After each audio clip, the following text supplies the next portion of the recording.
I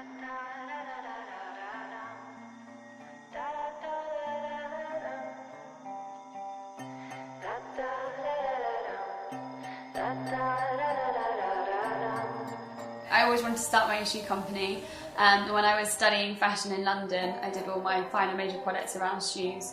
And then I worked for a year because I knew I wanted to start my own shoe company, saved up enough money to start the business. I got a loan from the Prince's Trust to set up manufacturing in the UK.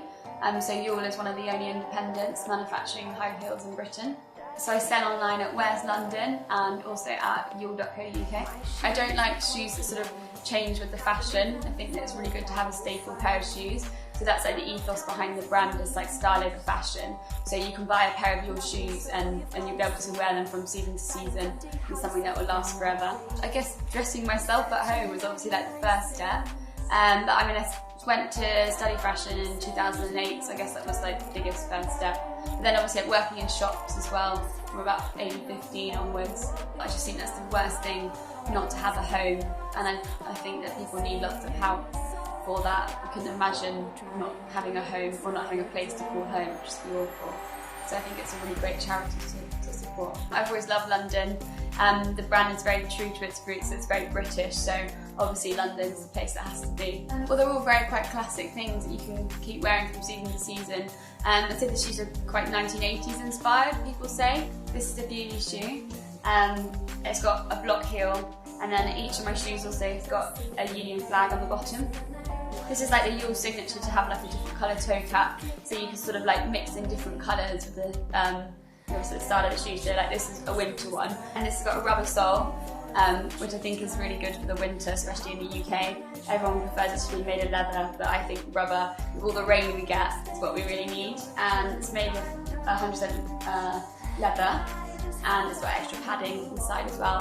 So all the shoes that are made in England, I source the materials myself. Always singing you a song about a girl who tried to live inside a dream.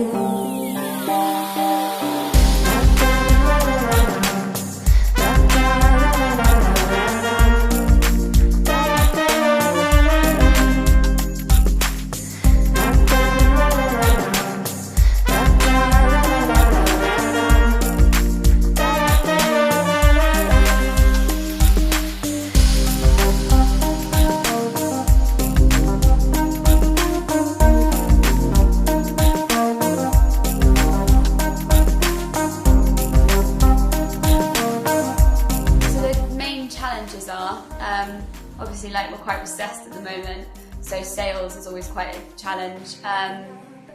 Getting into boutiques is always a big challenge. It's really difficult to get someone to take on the brand because it's so new. In Europe, I've done quite well because they're quite excited about a new thing, but in England we're a bit standoffish and it takes a while to come, so that's always a massive challenge. And also, like, quite a lot of independents are closing, which is really, really sad. So that's quite a challenge. So even if you get a stockist, you know, there's no saying they might be around much longer, which is, yeah, it's really, really upsetting. But when you hear from customers how much they love your shoes, that's always really good. Because obviously, like, I'm in business to please customers, and without customers you haven't got a business. So you always got to look after the customers. Always believe in yourself and don't give up. And people always saying to me, like, if it was easy then everyone would be doing it. So it's not going to be easy. I mean, there's lots of competition in the fashion industry, that's how it is. It's survival of the fittest, but if you've got a dream, you should follow it.